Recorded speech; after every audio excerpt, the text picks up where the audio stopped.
Dr. Abang Muhammad Razif, Abang Muiz, selaku pensyarah bagi kursus Penghayatan Etika dan Peradaban.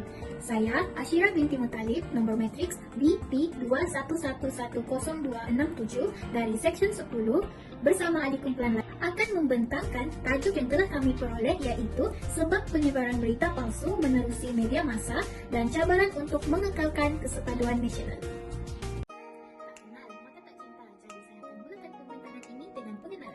Dalam pengenalan ini terdapat 3 definisi yang saya akan bincangkan, iaitu maksud maklumat palsu, maksud media massa, dan maksud kesepaduan nasional. Kita mulakan dengan maksud maklumat palsu. Perkataan maklumat menerusi Kamus Dewan edisi keempat bermaksud makluman, pemberitahuan atau pengumuman, manakala maksud palsu pula ialah tidak benar atau tiruan. Apabila kedua-dua perkataan ini digabungkan menjadi maklumat palsu, pula didefinisikan sebagai berita yang tidak benar yang disebarkan kepada orang ramai melalui kandungan palsu atau diubah topik tertentu. Objektif maklumat palsu untuk memanipulasi pendapat umum melalui fitnah atau pesona yang dihasilkan di sekitar seseorang. Seterusnya, maksud media massa, yaitu teknologi media yang bertujuan untuk mencapai sejumlah besar pengguna media untuk komunikasi massa. Selanjutnya, maksud kesepaduan nasional. Perkataan kesepaduan menurut Kamus Dewan edisi keempat ialah perihal bersatu menjadi kesatuan yang utuh, dan maksud perkataan nasional pula ialah kebangsaan. Apabila kedua-dua perkataan ini digabungkan menjadi kesepaduan nasional, membawa maksud kesepaduan nasional dilihat sebagai satu proses dinamik apabila rakyat berbagai kaum dan etnik dengan sosiobudaya, agama, adat resam, bahasa dan wilayah yang berbeza dapat hidup dalam suasana aman, damai serta harmoni. Selamat sejahtera semua, saya Pierre Sana William akan membentangkan tentang sebab berlakunya penyebaran berita palsu. Pertama, penyebaran berita palsu berlaku kerana sikap individu yang kurang peka akan bahaya daripada penyebaran berita palsu. Hal ini demikian kerana masyarakat tidak tahu tentang tindakan undang-undang yang boleh dikenakan kepada seseorang jika menyebarkan berita palsu. Oleh itu, wujudnya sekelompok masyarakat yang berani menyebarkan berita palsu kerana beranggapan bahawa tindakan tersebut bukanlah hal yang serius. Secara tidak langsung, penyebaran berita palsu telah berlaku secara meluas kepada orang ramai yang mana boleh menimbulkan pelbagai kebimbangan dan juga kesalahpahaman antara masyarakat. Contohnya, menurut liputan berita daripada Sinar Harian, seorang wanita telah dikenakan denda sebanyak RM12,000 oleh Mahkamah Seksyen kerana telah menyebarkan video yang tidak benar mengenai vaksin COVID-19. Sekiranya wanita tersebut gagal membayar denda itu, dia akan dikenakan penjara selama 6 bulan. Hal ini kerana tindakan wanita tersebut membantutkan inisiatif kerajaan yang ingin memerangi COVID-19. Selain itu, kurang pengetahuan tentang sesuatu isu juga merupakan antara sebab berlakunya penyebaran berita palsu, iaitu di mana individu yang tidak mempunyai ilmu pengetahuan yang mendalam tentang sesuatu isu akan merasakan bahawa segala sesuatu yang dibaca olehnya adalah betul tanpa membuat sebarang penyelidikan yang lebih lanjut. Seterusnya, individu tersebut akan berkongsi mengenai hal itu kepada orang ramai melalui media massa seperti Facebook, Instagram, Twitter maupun sebagainya. Tanpa disedari ramai, informasi yang tidak benar telah tersebar secara meluas kepada orang awam. Misalnya, penyebaran berita palsu tentang bahaya vaksin COVID-19 telah mewujudkan golongan anti-vaksin, iaitu apabila terdapat individu yang kurang pengetahuan tentang isu tersebut menerima maklumat itu tanpa usaha periksa terlebih dahulu. Oleh itu, penting bagi kita untuk memastikan maklumat yang kita terima adalah sahih ataupun tidak. Jika tidak pasti akan kesahihan sesuatu maklumat, adalah lebih baik bagi kita berdiam diri dan tidak menyebarkannya kepada orang lain agar tidak menimbulkan sebarang masalah pada masa yang akan datang. Itu sahaja daripada saya. Sekian, terima kasih. Nama saya Nurul Baitullah Nabiyah binti Junaidi, nomor matriks BQ21110032. Saya daripada PEDP Seksyen 10. Seterusnya, asbab berlakunya berita palsu adalah untuk menarik populariti. Ramai golongan yang inginkan populariti, terutama sekali golongan anak muda, sehingga sanggup melakukan apa sahaja untuk mendapatkan apa yang mereka inginkan. Dalam isu yang saya ingin katakan ini, berita palsu merupakan propaganda ataupun berita olok-olok yang disebarkan tanpa mengetahui sumber berita itu adakah ianya benar ataupun tidak. Kita tahu bahawa penyebaran berita palsu merupakan perkara yang tidak baik untuk dilakukan. Sebab seterusnya adalah berita palsu yang disebarkan bertujuan untuk menjatuhkan beberapa pihak tertentu. Ini dapat dikatakan sebagai satu taktik yang keji dilakukan oleh pihak yang tidak bertanggung jawab dengan menyebarkan berita palsu untuk melunaskan objektif yang mereka ingin kejar. Kita tahu pada era ini, ramai individu yang sanggup menjatuhkan individu lain untuk mendapatkan apa yang diinginkan seperti duit ataupun populariti. Penyebaran berita palsu ini akan memberikan banyak impak yang besar bukan saja terhadap diri sendiri, malahan juga terhadap masyarakat dan negara. Assalamualaikum dan salam sejahtera. Saya Siti Rahimah binti Rahman, nombor matrik EA21110614. Menjana kewangan daripada pengiklanan juga merupakan punca penyebaran maklumat palsu yang berlaku di media massa.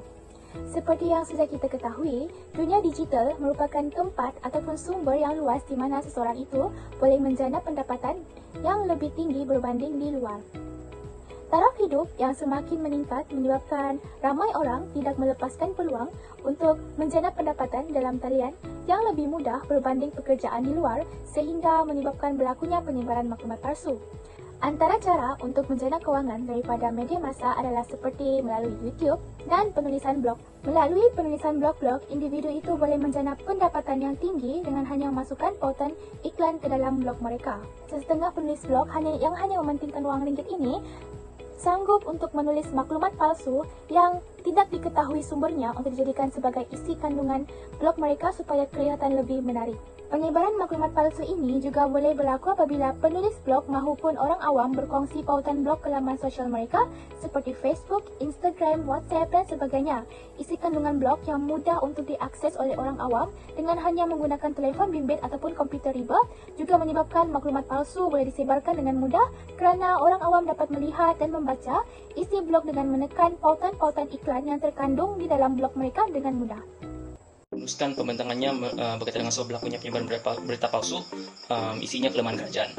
Kelemahan kerajaan yang masih belum mampu sepenuhnya mengatasi isu penyebaran berita palsu melalui media massa juga merupakan antara sebab berlakunya penyebaran berita palsu melalui media massa berlaku di Malaysia. Kelemahan kerajaan dalam menangani penyebaran berita palsu ini boleh dilihat pada ketiadaan undang-undang yang mampu membendung kemelut ini. Maka orang awam akan menganggap perkara ini hanyalah perkara yang remeh. Pada tahun 2018, Rang Undang-Undang Anti Berita Tidak Benar Akta 803 tidak dianggap serius. Pada tahun 2018, Rang Undang-Undang ini hampir dimasukkan kerana wujudnya setengah pihak dalam persidangan parlimen mengemukakan pendapat untuk memasukkannya. Pada tahun 2019 pula, Rang Undang-Undang Anti Berita Palsu ini telah dimasukkan yang bertarikh 9 Oktober. Hal ini menunjukkan betapa kurangnya kepekaan kerajaan terhadap betapa bahayanya penyebaran berita palsu ini.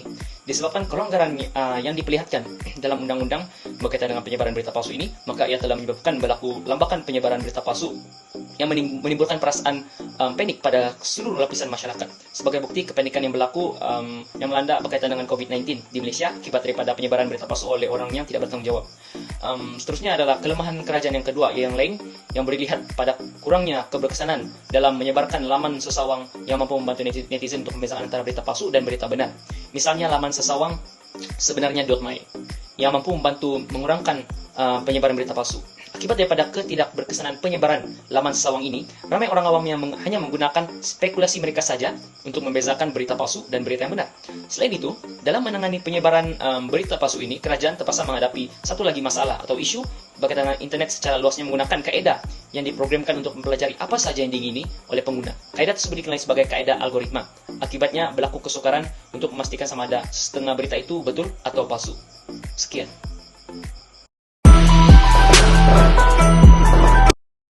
Nama saya Nur Dianesa binti Hasri, memegang nomor matriks BP 21160604. Terdapat pelbagai cabaran dalam usaha mengekalkan kesepaduan nasional. Jika kita lihat dari aspek politik, cabaran yang perlu dihadapi ialah kewujudan parti politik yang berasaskan perkauman yang menjejaskan kesepaduan nasional. Bentuk politik ini sudah wujud di Malaysia sejak merdeka lagi, iaitu parti politik ditubuhkan berasaskan kaum untuk memperjuangkan kepentingan dan kebajikan kaum tersebut. Sebagai contoh, orang Melayu menubuhkan UMNO untuk menjaga kepentingan agama Islam dan kaum Melayu itu sendiri, kemudian UMNO ditambah lagi dengan usaha menjaga kepentingan bumi putra yang lain. Manakala MCA iaitu Malaysian Chinese Association ditubuhkan bagi menjaga kepentingan kaum Cina dan MIC iaitu Malaysian Indian Congress ditubuhkan bagi menjaga kepentingan kaum India. Terdapat juga beberapa parti politik yang membuka keahliannya untuk semua, namun asas perjuangan mereka masih lagi menumpukan kepada kaum yang mendominasi parti tersebut. Misalnya di AP, yaitu Democratic Action Party yang membuka keahliannya kepada semua orang, namun asas perjuangan mereka masih tertumpu kepada orang Cina. Assalamualaikum dan selamat sejahtera. Saya Nazira binti Nasel, nomor pelajar BA 21110580 dari PEDP Section 10 akan membentangkan mengenai cabaran mengekalkan kesepaduan nasional. Jadi salah satu cabaran untuk mengekalkan kesepaduan nasional ini adalah wujud jurang ekonomi dalam masyarakat, hidup bermasyarakat. Kadang ini disebabkan berlakunya pengalasan dalam status sosial masyarakat karena masyarakat memberikan pengiktirafan kepada status masyarakat mereka sendiri dengan meletakkan masyarakat yang tidak berpendidikan tinggi sebagai golongan bawahan dan masyarakat yang berpendidikan tinggi sebagai golongan atasan ataupun kita panggil sebagai golongan bangsawan. Perkara ini boleh menyebabkan berlakunya isu perkauman yang pernah terjadi pada 13 Mei 1969 sekaligus boleh menyebabkan negara sukar untuk mencapai kegebilangan dalam hidup bermasyarakat.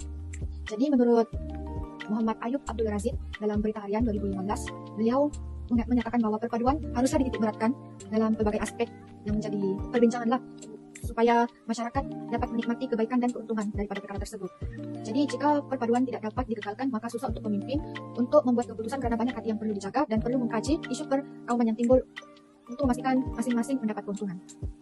Menurut sumber data yang diperolehi melalui Sinar Harian berita pada tahun 2020 menunjukkan statistik pendapatan ekonomi mengikut kaum atau mengikut masyarakat itu menunjukkan jurang yang begitu ketara antara masyarakat lah.